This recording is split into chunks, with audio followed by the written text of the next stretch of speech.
Hi. இந்த கதை என்னை ரொம்ப பாதித்த ஒரு கதை. இந்த கதையோட பேர் இரவு. ஒரு பொண்ணு கல்யாணமாகி 8 மாதம் ஒரு குழந்தை இருக்குது. குழந்தை நல்லா தூங்கிட்டு இருக்குது. இந்த கதையோட முடிவு நிறைய பேருக்கு ஒரு மௌனத்தையே கொடுக்கலாம். அந்த பெண்ணு அவங்க கணவர் மாமியார் அவங்க கூட வசிக்கிறாங்க. நைட்டுக்கு டிஃபன் செய்கிறதுக்கு அடுப்படியிலேருந்து கேட்குறாங்க, அம்மா எத்தனை சப்பாத்தி போடட்டும் அப்படின்னு கேட்குறாங்க. அதுக்கு அவங்க மாமியார் சொல்கிறாங்க, உனக்கு 2 எனக்கு 2 4 மட்டும் போடு அப்படின்னு சொல்கிறாங்க. வாசல்லேருந்து அவங்க மாமியாரோட இந்த மாதிரியான குரல் கேட்டோடனையும் அந்த பொண்ணு கொஞ்சம் பயந்து நடுங்கிட்டாங்க. அதுக்கப்புறம் அவங்க கேட்குறாங்க, ஏம்மா அவர் வரமாட்டாரா அப்படின்னு.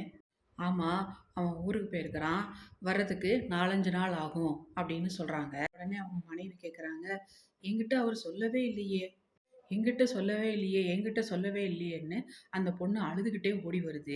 உடனே அந்த மாமியார், ஐயோ இந்த மாதிரி ஒரு பைத்தியத்தை என் பிள்ளை கட்டி வச்சுட்டு நான் படுற பாடு இருக்குதே அப்படின்னு புலம்ப ஆரம்பிச்சிட்டாங்க. அன்னைக்கு நைட்டு அவங்க சப்பாத்தி போடுறாங்க. ஆனால் 2 மட்டும் போட்டு மாமியாருக்கு வச்சுட்டு அந்த பொண்ணு சாப்பிடலை. அந்த பொண்ணுக்கு எப்போவுமே அவங்களுடைய கணவர் இல்லாத நேரத்தில் அந்த ரூமுக்குள்ளே யாரோ ஒருத்தர் வர்றாங்க, ஆனால் அதுக்கு உடல் இல்லை. அது ஏதோ ஒரு அமானுஷ்யம் மாதிரி வருது, அவளை சின்ன பின்னமாக்கிடுது.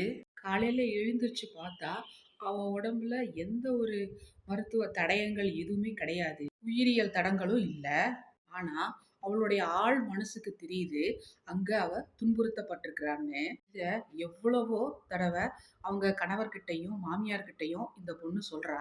அவர் இருக்கும்போது மட்டும் எனக்கு இந்த பிரச்சனை வர்றதில்ல அப்படின்னு சொல்றாங்க. அவர் இல்லாத நேரத்துல யாரோ என்ன சிரமப்படுத்துறாங்க, டாக்டர்கிட்ட கூட்டிட்டு போய் சொல்றாங்க, அந்த மாதிரி உங்க இதுல எதுவுமே இல்லை அப்படின்னு டாக்டர் சொல்றாங்க. இதெல்லாம் உங்களுடைய மனப்பிரமை அப்படின்னு அந்த டாக்டர் சொல்லிடுறாங்க. அவ புருஷன் நினச்சிக்கிறான், ஓ நம்ம அவளுக்கு வேணும் போல, அதனால தான் இப்படியெல்லாம் சொல்றா, அதுக்காகத்தான் இந்த மாதிரிலாம் நடிக்கிறா. அவளை இன்னும் தகாத வார்த்தையினால அந்த கணவன் பேசிடுறான். இதை அந்த கணவர்கிட்ட சொல்லிட்டு அவ வெளியே உட்கார்றா. அப்போ அவளுடைய ஃப்ரெண்டு பக்கத்து வீட்டில இருந்து வர்றா. பேசிட்டு இருக்கும்போது அந்த பொண்ணுகிட்ட சொல்றா, என்னன்னு தெரியல, என்னுடைய கணவர் இல்லாத நேரத்துல யாரோ ஒருத்தன் வர்றான், அவனுக்கு உருவமே என்னால சொல்ல முடியாது, ஆனா என்னால ஓரளவுக்கு கற்பனை பண்ண முடியுது.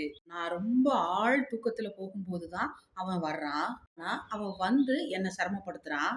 இத சொன்னா யாருமே நம்ப மாட்றாங்க. உடனே அந்த ஃப்ரெண்டு ரொம்ப கடகடான்னு கண்ணீர் வடிச்சிட்டு அவ கையை பிடிச்சிட்டு அந்த பொண்ணு சொல்றா, அம்மா நீ இந்த வீட்டில் இருக்கிறதுக்கு முன்னால இந்த வீட்டில் நான் தான் இருந்தேன், அது எங்க வீடு தான், நான் ஊருக்கு போயிருந்தேன், இந்த மாதிரியான அனுபவம் எனக்கும் இந்த வீட்டில் நடக்குது அப்படின்னு நான் சொல்ல சொல்ல யாருமே கேட்கல. என்ன காரணம் அப்படின்னா, குடியானவன் இருந்தான், அவன் தூக்கு போட்டு செத்துட்டான். அவன் இப்படி பண்றான்னு எனக்கு தெரியும், எனக்கு அடுத்து உனக்கு இப்போ தெரியுது.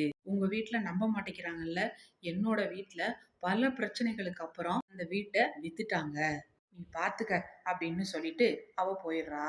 அவளுக்கு பயம் இன்னும் அதிகமாயிருச்சு. அவளுடைய கணவன் வர்றான்.